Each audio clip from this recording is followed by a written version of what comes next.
DNA मित्रों, आज भारत के गणतंत्र दिवस की परेड को पूरे यूरोप ने देखा। आप सोचे होंगे ये कैसे हुआ।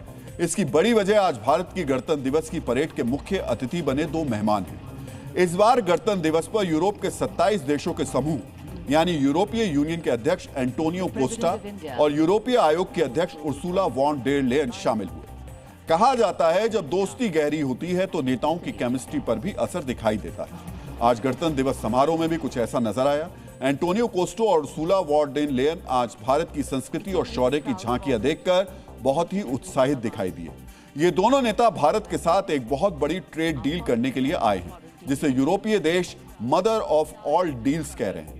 आज कर्तव्य पथ पर जैसा उत्साह इन यूरोपीय नेताओं ने दिखाया, वो भारत पर दुनिया के बढ़ते भरोसे को दिखाता है। आज पूरे यूरोप ने समझ लिया, भारत से बड़ी डील करके यूरोप बहुत समझदारी का फैसला कर रहा है।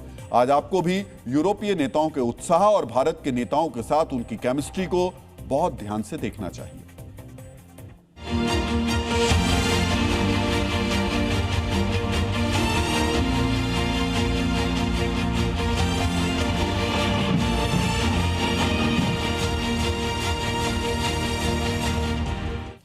शुरुआती झांकियों को देखने के बाद ही गणतंत्र दिवस की मुख्य अतिथि यूरोपीय आयोग की अध्यक्ष Ursula von der Leyen Bharat की फैन बन गई और इसका प्रमाण भारत के गणतंत्र दिवस पर दिया गया उनका बयान है। उर्सुला वॉन डेर लेयन ने सोशल मीडिया प्लेटफॉर्म पर एक वीडियो शेयर करते हुए लिखा, गणतंत्र दिवस समारोह में मुख्य अतिथि बनना जीवन का सबसे बड़ा सम्मान है। एक सफल भारत दुनिया को और अधिक स्थिर, समृद्ध और सुरक्षित बनाता है और हम सभी को इससे फायदा होता है। यह बयान कोई मामूली बयान नहीं है, यह पूरी दुनिया को यूरोप का संदेश है। यूरोप की सबसे बड़ी नेता आज पूरे भरोसे के साथ भारत को विश्व गुरु बता रही है। वो मानती हैं भारत की सफलता सारी दुनिया को स्थिर और सुरक्षित बनाएगी।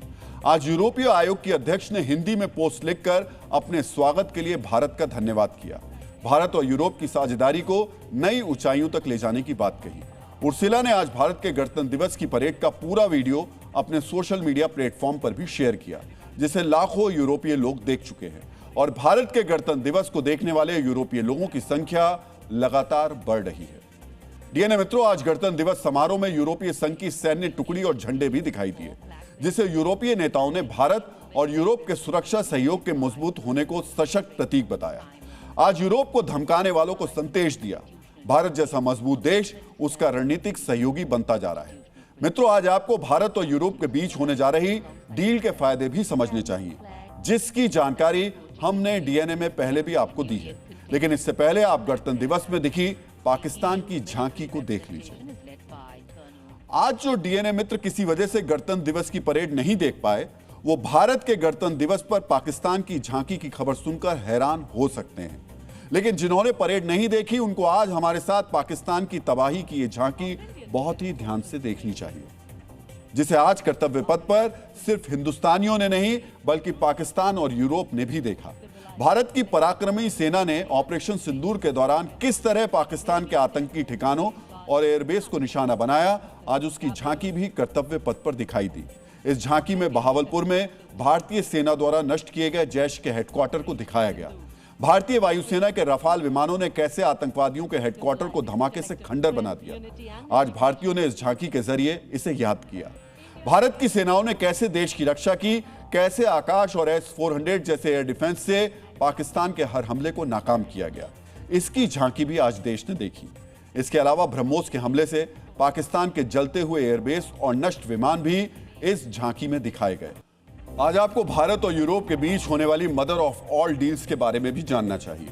भारत और यूरोप के बीच कल 18 साल बाद यह ऐतिहासिक समझौता होगा। सोचिए, इस ट्रेड डील पर बातचीत साल 2007 में ही शुरू हो गई थी, लेकिन 2013 में इसको रोक दिया गया और अब 2026 में जाकर यह पूरी हुई है। यानी 2007 में जिस समझौते को लेकर बात की शुरुआत हुई, वो 19 साल बाद अब जाकर पूरी होने वाली है। आज यूरोप के अमेरिका के साथ संबंध बिगड़ रहे हैं। ऐसे में यह डील यूरोप के लिए भी बहुत बड़ा सहारा है। यूरोपीय यूनियन के देशों की आबादी 45 करोड़ है, जबकि भारत की आबादी 140 करोड़ है। इस तरह इस डील के बाद दुनिया का सबसे बड़ा ट्रेड फ्री एरिया तैयार हो जाएगा, यानी 185 करोड़ लोग एक व्यापारिक मंच पर आ जाएंगे।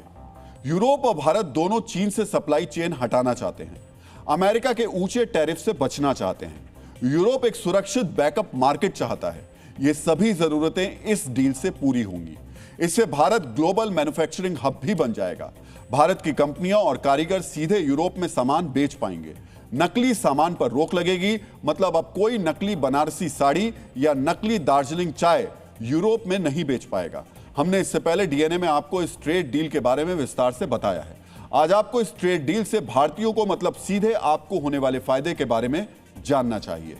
यूरोपीय देशों और भारत के बीच व्यापार में टैक्स खत्म होने से रोजमर्रा और शौक की चीजें सस्ती होंगी। यूरोप में बनने वाली BMW, ऑडी और मर्सिडीज जैसी लग्जरी कारें सस्ती हो जाएंगी। इसके अलावा यूरोपियन वाहन और विस्की के दाम भी भारत में घटेंगे। मोबाइल पार्ट्स, मशीनें और इलेक्ट्रॉनिक्स सस्ते होंगे, क्योंकि अभी भारत मशीनरी के लिए चीन और अमेरिका जैसे देशों पर निर्भर है। यूरोप का बाजार खुलने से मशीनरी सस्ती होगी। भारत के व्यापारियों का माल बगैर टैक्स सीधे यूरोपीय देशों में पहुंचेगा। इससे व्यापार और मुनाफा दोनों बढ़ेगा। इससे कपड़े, जूते, लेदर, जेम्स, ज्वेलरी सेक्टर में लाखों नई नौकरियां मिलेंगी। इसके अलावा भारत में दवाइयां और इलाज सस्ता हो सकता है। इस डील में भारत के किसानों और डेयरी उद्योग की सुरक्षा का ध्यान भी रखा गया है। भारत ने डेयरी और खेत को डील से बाहर रखा है। खेती को, यानी यूरोप का सस्ता दूध और पनीर भारत में नहीं घुसेगा। अमेरिका से डील नहीं होने की यह भी सबसे बड़ी वजह थी। इस डील के बाद यूरोप में भारतीय जेनेरिक दवाइयों का एक्सपोर्ट बढ़ेगा। कंपनियां मजबूत होंगी, जिससे रिसर्च और मैन्युफैक्चरिंग दोनों बढ़ेंगी, जिससे इलाज भी सस्ता होगा।